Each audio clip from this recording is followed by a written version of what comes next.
لبيك اللهم لبيك لبيك اللهم لبيك. اب سواری سامنے کھڑی ہے، اب لوگ خدا حافظ کر رہے ہیں، ہاتھ ہلا رہے ہیں، کوئی دائیں ہیں، کوئی بائیں ہیں، کوئی رو رہا ہے، کوئی کچھ کر رہا ہے، اور آپ بھی جوش جذبے میں آ کے سواری کے اندر بیٹھ جاتے ہیں بغیر اللہ کو یاد کیے. اس وقت بھی اللہ کو یاد رکھیے اور بسم اللہ 3 دفعہ کہہ کے اندر داخل ہوئیے گاڑی میں. سواری پہ جب قدم رکھے 3 دفعہ بسم اللہ.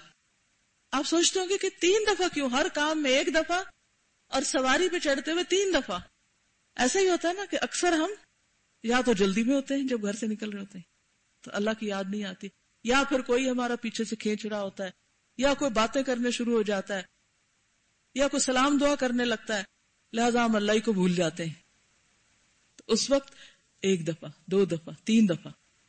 اب یہاں سے آج آپ گھر جائیں گے تو گاڑی پہ بیٹھتے ہوئے کیا کریں گے؟ بسم اللہ بسم اللہ بسم اللہ، اللہ کے نام کے ساتھ.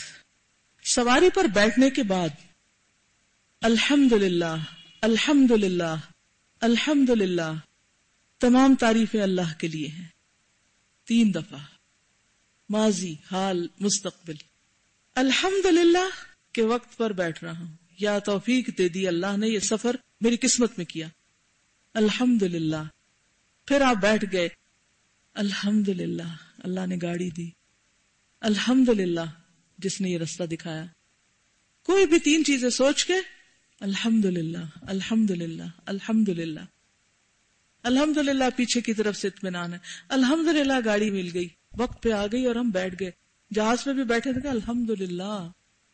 جب آپ چیک ان کر رہے ہوتے ہیں نا لانگ لائن میں، تو ڈر لگا رہتا ہے کہ کہیں ہماری سیٹ کوئی اور نہ لے جائے، خصوصاً یہاں سے سفر کرتے ہوئے. کیونکہ بعض اوقات آپ وہاں پہنچتے تو کہتے ہیں جی وہ تو چلی گئی پہلے سے سیٹ، آپ لیٹ ہیں، حالانکہ آپ ٹائم پر ہیں اور آگے تک پہنچنے میں جگہ نہیں مل رہی. کوئی بھی وجہ ہو سکتی. تو جب بھی آپ کو نصیب ہو جائے سواری تو کیا کریں؟ الحمدللہ. پھر اللہ اکبر اللہ اکبر اللہ اکبر. 3 بار اللہ اکبر. اللہ سب سے بڑا ہے، کیونکہ اس وقت خیال آتا ہے کہ ہاں ہم کامیاب ہو گئے، ہماری یہ تدبیر کامیاب ہو گئی، وہ فلاں نے مدد کر دی، وہ فلاں کی سفارش کام آ گئی، ایسا ہو گیا ویسا ہو گیا. نہیں، اس وقت کس کو یاد کریں؟ اللہ کو، اور اسی کی بڑائی بیان کریں کہ وہی بڑا ہے، سب کچھ اسی نے دیا ہے، اسی کی وجہ سے میں یہاں پہنچی ہوں. خصوصاً جب جہاز اوپر جا رہا ہوتا ہے، یہ انسان کی فطرت ہے. جب بھی آپ اوپر چڑھتے ہیں نا، تو جب جسم اوپر جاتا ہے نا تو خواہ مخواہ دماغ بھی اوپر جانے لگتا ہے. کبھی اپنا جائزہ لیجئے، اس سٹیج پہ ایک دن چڑھ کے دیکھیں، گاڑی پہ چڑھتے ہوئے اپنے آپ کو جائزہ لیں. ہاں نئی گاڑی ہے، چابی میرے پاس ہے، واہ بھائی میرے پاس تو یہ گاڑی ہے، فلاں کے پاس کیا ہے. یا وہ دیکھو لوگ پیدل جا رہے ہیں، میرے پاس تو گاڑی ہے، اور مجھے تو ڈرائیونگ آتی ہے، اور وہ بےچارے کسی اور کے ساتھ جاتے ہیں. شیطان کہیں سے بھی وسوسہ ڈالتا ہے.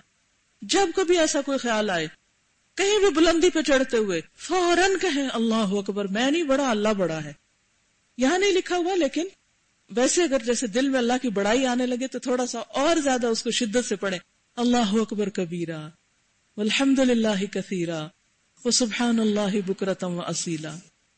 جو جو جہاز اوپر جائے، جو جو آپ بلندی پہ جائیں، اور زیادہ اللہ کی بڑائی بیان کریں، اور زیادہ اللہ کا شکر کریں، اور اللہ کی تسبیح زیادہ کریں.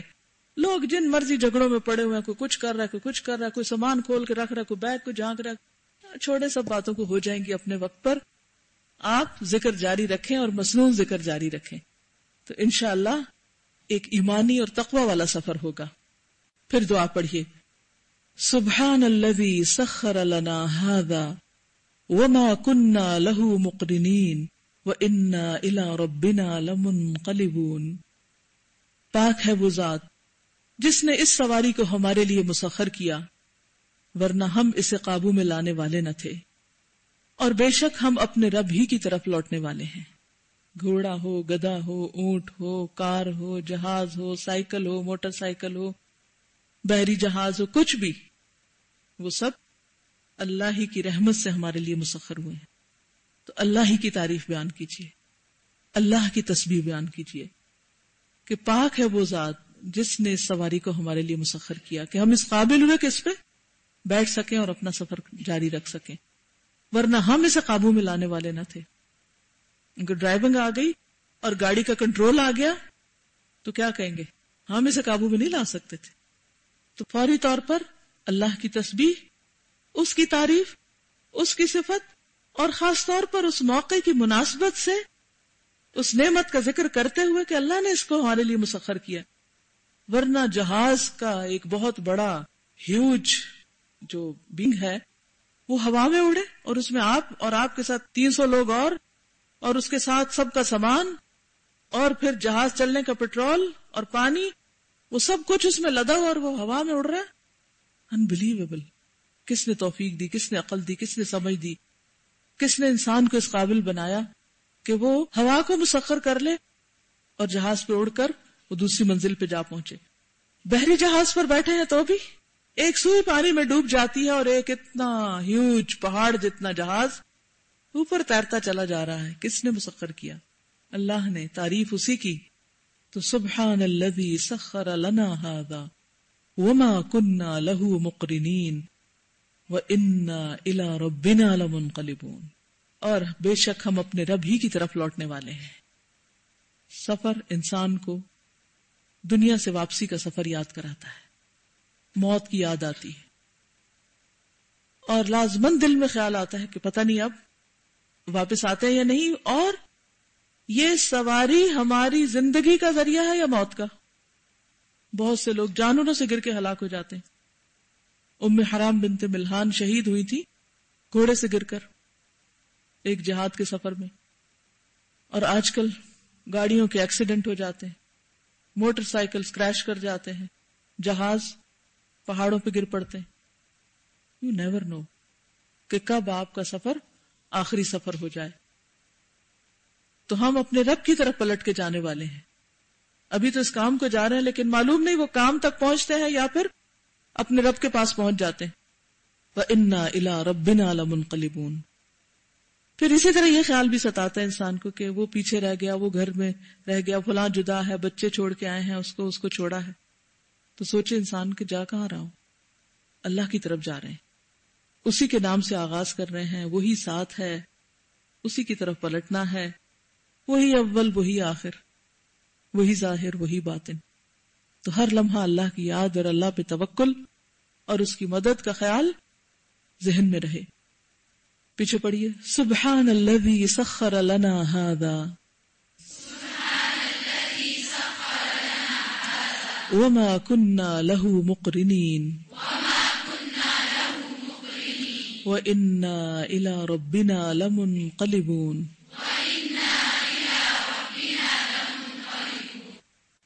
پھر ایک اور دعا پڑھیے. سبحانک انی قد ظلمت نفسی فاغفر لی فانہ لا یغفر الذنوب الا انت. پاک ہے تو، بے شک میں نے تیری نافرمانی کر کے اپنے نفس پہ ظلم کیا ہے، پس تو مجھے معاف فرما دے، کیونکہ تیرے علاوہ گناہوں کو کوئی نہیں بخش سکتا. یہ دعا بھی بہت زبردست ہے. انسان جب اپنے پیاروں سے جدا ہوتا ہے، تنہا ہوتا ہے، سفر میں اکیلا ہوتا ہے، اگر کچھ لوگ ساتھ ہوں بھی تو بھی میجورٹی پیچھے ہی ہوتی ہے، سارا خاندان نہیں اٹھ کے چل پڑتا. اور پھر آپ جب گاڑی کے اندر ہوتے ہیں تو اس وقت آپ کو کچھ نہ کچھ تنہائی میسر آتی ہے. اور پھر آپ سڑک پر ہیں یا ہوا میں ہیں یا سمندر میں ہیں تو ڈر بھی لگ رہا ہوتا ہے. اس وقت کیا یاد آتا ہے؟ اپنے گناہ یاد آتے ہیں. اور یہ حقیقت ہے کہ انسان کو تنہائی میں جس طرح اپنے آپ کو پرکھنے کا موقع ملتا ہے اس طرح سب کے بیچ میں نہیں ملتا. سفر آپ کو الگ ہونے، جدا ہونے، تنہا ہونے کا موقع دیتا ہے اور خود اپنی ذات کے بارے میں اپنا محاسبہ کرنے اور سوچنے سمجھنے کا موقع دیتا ہے. اس لیے اس وقت انسان ایک طرف اللہ کی تعریف کرے اور دوسری طرف اپنی غلطیوں کا اعتراف. اللہ تو پاک ہے، ساری غلطیاں میرے اندر ہیں، میں نے اب تک جو بھی نافرمانیاں کی وہ دراصل میں نے اپنے اوپر ہی ظلم کیا، بس تو مجھے معاف کر دے. ویسے بھی سفر میں دعائیں قبول ہوتی، تو اس وقت انسان کو کس دعا کی ضرورت ہوتی ہے؟ غلطیوں کی معافی. کوئی پتہ نہیں یہ سفر آخری سفر ہو تو اللہ تعالیٰ سے بندہ معافی مانگ لے.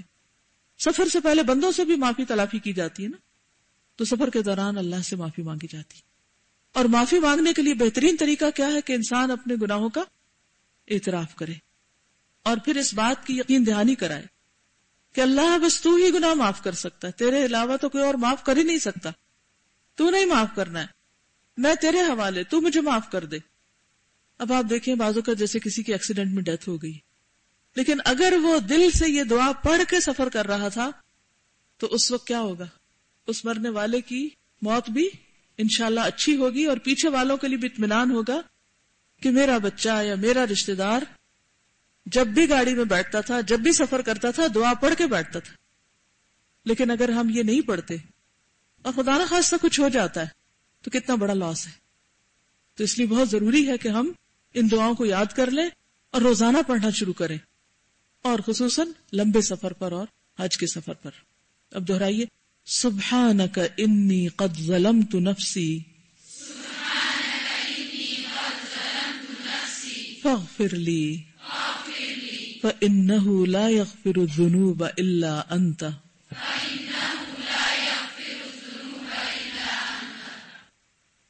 یہ آخری حصہ صرف وہی کہتا ہے جو ڈیسپریٹ ہو کہ اس کے گناہ معاف ہو جائیں۔ کہتا اللہ تعالیٰ اور تو کوئی کر ہی نہیں سکتا، آپ نہیں کرنا ہے، آپ کریں نا۔ آپ کسی کو بھی کوئی کام کہتے ہیں، وہ کہتا ہے اچھا میں کروں گا، اچھا کسی اور سے کہہ دیں، تو آپ کہتے ہیں نہیں آپ ہی کر سکتے ہیں اس کو، آپ نہیں کرنا ہے۔ تو صرف یہ کہنا کہ آپ کر دیں اور یہ کہنا کہ آپ ہی کر سکتے ہیں اور آپ نہیں کرنا ہے، ان دو میں فرق ہے نا۔ جب آپ کسی کو اتنی تاکید کے ساتھ کہتے ہیں کہ آپ کر سکتے ہیں، آپ کریں، اور پھر اس پر مزید یہ کہ آپ کے سوا کوئی کر ہی نہیں سکتا، تو پھر اس میں شدت آ جاتی ہے، اس دعا کے اندر ایک خاص قسم کی طاقت آ جاتی ہے۔ فَإِنَّهُ لَا يَغْفِرُ الذُّنُوبَ إِلَّا أَنْتَ۔ اور یہ حقیقت ہے، لوگ کتنی مشکل معاف کرتے ہیں جو ان کے حق میں قصور ہوتے ہیں، اور لوگ معاف کرتے ہیں تب بھی اصل معافی اللہ کی ہے۔ تو اس لیے سفر میں اس دعا کو پڑھنا نہ بھولیں۔ پھر ایک اور دعا ہے، اللہم انا نسألک فی سفرنا هذا البر والتقوى ومن العمل ما ترضى اللہم هون علینا سفرنا هذا واطو عنا بعده اللہم انت الصاحب فی السفر والخلیفة فی الأهل اللہم انی اعوذ بک من وعثاء السفر وکآبة المنظر وسوء المنقلب فی المال والأهل۔ ایک اور روایت میں ولد کا لفظ بھی آتا ہے۔ اے اللہ، بے شک ہم آپ سے سوال کرتے ہیں اس سفر میں بھلائی، تقوی اور ایسے عمل کا جس سے آپ راضی ہو جائیں۔ اے اللہ، ہمارے لیے ہمارے سفر کو آسان بنا دے اور اس کے فاصلوں کو کم کر دے۔ اے اللہ، اس سفر میں آپ ہی ہمارے ساتھی ہیں اور ہمارے گھر والوں کے محافظ ہیں۔ اے اللہ، بے شک میں اس سفر کی تکلیف، پریشان کن مناظر اور اپنے مال اور گھر والوں کی طرف برائی کے ساتھ لوٹنے سے آپ کی پناہ چاہتا ہوں، یعنی ان کو کوئی تکلیف پہنچے۔ اب آپ دیکھیے کہ پھر آپ اپنے رب کے ساتھ کنیکٹ ہو جاتے ہیں کہ اے اللہ، اس سفر میں مجھے تو نیکی کی توفیق دے، نیکی کے مواقع دے، یہ سفر سراسر نیکی کا سفر بن جائے۔ وہ تقوی اور تقوی عطا کر، میرے دل میں تیرا ہی احساس رہے۔ وہ من العمل ما ترضا، اور ایسے کاموں کی توفیق جن سے تو راضی ہو جائے، وہ کام سجھا دے، تیری رضا کے کام کروں۔ بعض اوقات ہم سوچ لیتے نا یہ کام بھی اچھا ہے، یہ نیکی کا ہے، لیکن کبھی نیت خراب ہو جاتی، کبھی طریقہ ٹھیک نہیں ہوتا، اور اینڈ آف دا ڈے محنت کر کے بھی بیکار جاتی۔ تو جب ہم اللہ سے دعا مانگتے ہیں کہ اللہ ان کاموں کی توفیق دے جن سے تو راضی ہو جائے، تو گویا اپنے آپ کو قابل نہیں بتاتے بلکہ اللہ کی توفیق سے ہی نیکی کی طرف بڑھتے ہیں۔ پھر دعا مانگتے ہیں اللہم ہون علینا سفرنا ھذا۔ سفر چھوٹا ہو یا بڑا ہو، بہرحال سفر ہے۔ نبی صلی اللہ علیہ وسلم نے اس کو قطعۃ من العذاب کہا ہے، عذاب کا ٹکڑا، اور فرمایا کہ جب تم میں سے کوئی اپنی حاجت پوری کر چکے تو اپنے گھر جلد واپس لوٹ جائے۔ آپ دیکھیں کہ لوگ سمجھتے ہیں کہ اونٹ کے مقابلے میں گاڑی کا سفر آسان ہے۔ کیا واقعی آسان ہے؟ نہیں۔ اونٹ کے سفر میں اگر ٹائم زیادہ لگتا ہے، ہچکولے زیادہ لگتے ہیں، تو گاڑی کے سفر میں شور اتنا ہوتا ہے، دھواں اتنا ہوتا ہے، دیگر گاڑیوں کا ایک سیلاب۔ کیا آسان سفر ہے؟ نہیں۔ جہاز کا سفر جب آپ اوپر ہوتے ہیں تو اٹ سیلف ایک ڈینجرس کام ہے، لیکن اس کے علاوہ ڈی ہائیڈریٹ ہو جاتے ہیں، اور بعض اوقات لوگوں کو متلی ہوتی ہے، بعض اوقات اور تکلیفیں ہوتی ہیں، بعض اوقات اس میں ایسے ایسے جھٹکے لگتے ہیں کہ لگتا ہے ابھی مرے کہ ابھی مرے، مخالف ہوائیں مل جاتی ہیں سامنے سے. سمندری سفر میں بھی بہت دفعہ ایسا ہوتا ہے کہ طوفان آ جاتے ہیں، انسان ڈوبنے لگتا ہے، یا یہ کہ راستہ بھول جاتا ہے اور سفر اتنا لمبا ہو جاتا ہے کہ انتہائی تکلیف دہ سفر ہو جاتا ہے، یا انسان بیمار پڑ جاتا ہے آب و ہوا کی تبدیلی وغیرہ کی وجہ سے، یا بعض اوقات کچھ اور ڈاکو پڑ جاتے ہیں، کئی مشکلات آ جاتی ہیں. تو اس لیے کیا دعا مانگنی چاہیے کہ اللہم ہون علینا سفرنا ھذا، کہ اللہ ہمارے لیے سفر کو آسان کر دے. بعض اوقات وہ اتنا لمبا ہوتا ہے کہ تھک جاتا ہے انسان، تو جب سفر آسان ہو جائے تو طویل مسافتیں بھی ایسی ہوتی ہیں جیسے کوئی مسافت نہ ہو. اس دفعہ مجھے اس کا بہت اچھی طرح تجربہ ہوا. جب میں یہاں سے کینیڈا گئی 14 گھنٹے کی ڈائریکٹ فلائٹ تھی، کوئی درمیان میں سٹاپ نہیں تھا، اور ایک جہاز جتنا بھی بڑا آپ کو اپنی جگہ پر ہی ہونا ہوتا ہے. جب میں یہاں سے چلی تو اس وقت صبح کے 7:30 بجے تھے، جب میں وہاں پر اتری تو دن کے 1-1:30 بجا تھا. یہاں سے نکلی تب بھی روشنی تھی، اتری تب بھی روشنی تھی، حالانکہ 14 گھنٹے گزر چکے تھے. آپ یقین کریں کہ جب میں باہر آئی تو مجھے ایسے لگا کہ جیسے میں ابھی یہیں سے کہیں سے آ رہی ہوں. مجھے بالکل محسوس نہیں ہوا کہ میں نے اتنا لمبا سفر کیا. لہٰذا وہاں سے اترتے جہاز سے جب میں گاڑی پہ بیٹھی تو سیدھی میں کلاس میں گئی، اور مجھے ایسے لگ رہا تھا جیسے میں عام طور پہ یہاں گھر سے آتی ہوں اور سیدھی یہاں کلاس میں بیٹھتی ہوں، اور بالکل فریش اور حشاش بشاش. تو ان بہت ساری چیزوں کا تعلق بعض اوقات صرف فاصلوں سے نہیں ہوتا، کیفیات سے ہوتا ہے. اور وہ کیفیات ہمارا دل، ہماری فیلنگز، ہماری جسم، جان، قوتیں، یہ سب اللہ کے حوالے ہوتی ہیں. تو پورے یقین کے ساتھ دعا کیا کیجئے اور یہ مانگ کے چلا کیجئے کہ اللہ اس کو آسان کر دے. تو اس سے کیا ہوگا؟ سفر اٹ سیلف آسان ہوگا. آپ اس میں پڑھتے رہیں گے، لکھتے رہیں گے، ذکر کرتے رہیں گے، اچھے اچھے آئیڈیاز آپ کو آئیں گے، آپ کسی کی مدد کریں گے، خدمت کریں گے. آپ پر سفر آسان ہوگا تو آپ کا سفر پروڈکٹیو ہوگا، بر اور تقوی نصیب ہو جائے گا. اور جب آپ منزل پہ پہنچیں گے تب بھی آپ کچھ کام کریں گے تو آپ کو وقت نہیں ضائع ہوگا. اس کے برعکس اگر سفر مشکل ہو جائے تو انسان دوسروں کی خدمت کیا خود بھی دوسروں پہ بوجھ بن جاتا، مصیبت بن جاتا ہے. تو اس لیے بہت ضروری ہے کہ آپ اللہ سے دعا کریں کہ اللہ اس سفر کو ہمارے لیے آسان کر دے. وَاطْوِ عَنَّا بُعْدَهُ، اور اس کی دوری کو ہمارے لیے کم کر دے، فاصلے کم کر دے. فاصلوں کو جو ہم ناپتے ہیں یہ بھی انسانی پیمانے ہیں، لیکن ان طویل ترین سفروں میں ان فاصلوں کے بودھ کا سمٹنا فزیکلی اگر نہ بھی ممکن ہو کہ 7-8 ہزار کلومیٹر کا سفر آپ جہاز پہ کر رہے ہیں، تو اب وہ یہ تو نہیں ہو سکتا کہ 1 کلومیٹر رہ جائے، وہ تو اتنا ہے ہی، لیکن آپ کو محسوس نہ ہو، یا یہ کہ آپ وقت پر پہنچ جائیں مقررہ مدت کے اندر. گاڑی کا پہیہ جو ہے وہ پنکچر نہ ہو، بس نہ ہو کہ اس کو چڑھاتے چڑھاتے آپ کلاس میں نہ پہنچ سکیں، وقت پر کسی جگہ نہ جا سکیں. تو اس لیے یہ دعا بھی بہت فائدہ مند ہے کہ اللہ اس کے فاصلوں کو کم کر دے. اور پھر اللہم انت الصاحب فی السفر. اب دیکھیے کہ کہتے ہیں کہ سفر میں آسانی ہوتی ہے اگر ساتھی یا کمپینین اچھے ہوں. اچھے لوگوں کی کمپنی میں سفر کا بڑا مزہ آتا ہے. کبھی آپ نے اس کا تجربہ کیا؟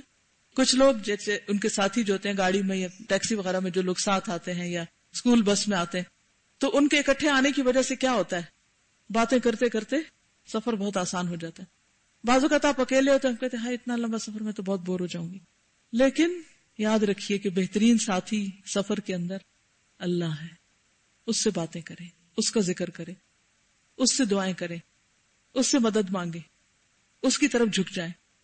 والخلیفۃ فی الاہل، نہ صرف یہ کہ سفر میں آپ کے ساتھ بلکہ آپ کے گھر والوں میں پیچھے ان کا خیال رکھنے والا اور ان کی نگہبانی کرنے والا. یعنی سفر میں ایک دوسری بڑی مشکل یہ ہوتی ہے کہ انسان کا دھیان بار بار پیچھے ہوتا ہے، خصوصاً اگر آپ اپنے پیاروں کو پیچھے چھوڑ کر جائیں. اب آپ جہاں آگے رہیں اور دھیان آپ کو پیچھے، کام کا حق کیسے ادا ہوگا؟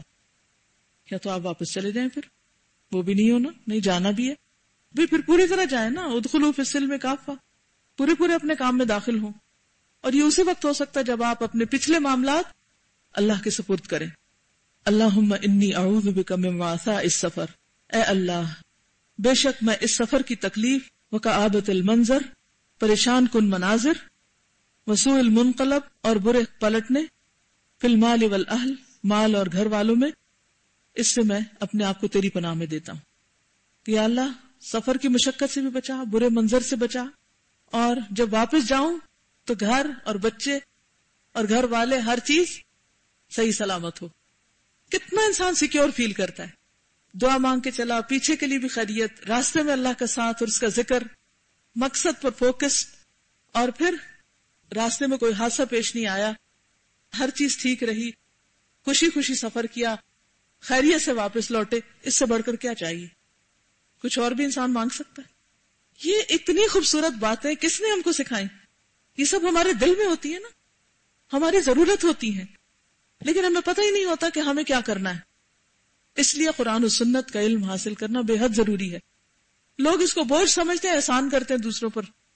نہیں، یہ دراصل ہمارے ہی فائدے کے لیے. اللہ سے بڑھ کر ہمارے دل کو، ارادوں کو، ضروریات کو کون جانتا ہے؟ کوئی بھی نہیں. لہذا جو ہدایت اس نے بھیجی ہے اسی کو فالو کرنے میں ہمارا فائدہ ہے. دعا دہرائیے، اللہم انا نسألک فی سفرنا ھذا البر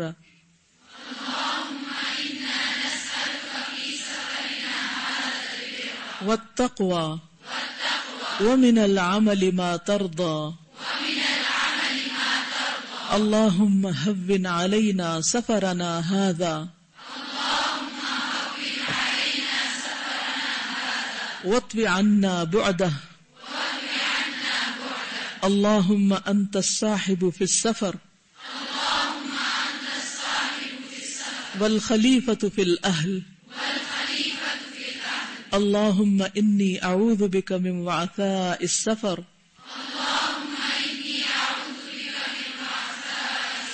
وكآبة المنظر وسوء المنقلب في المال والأهل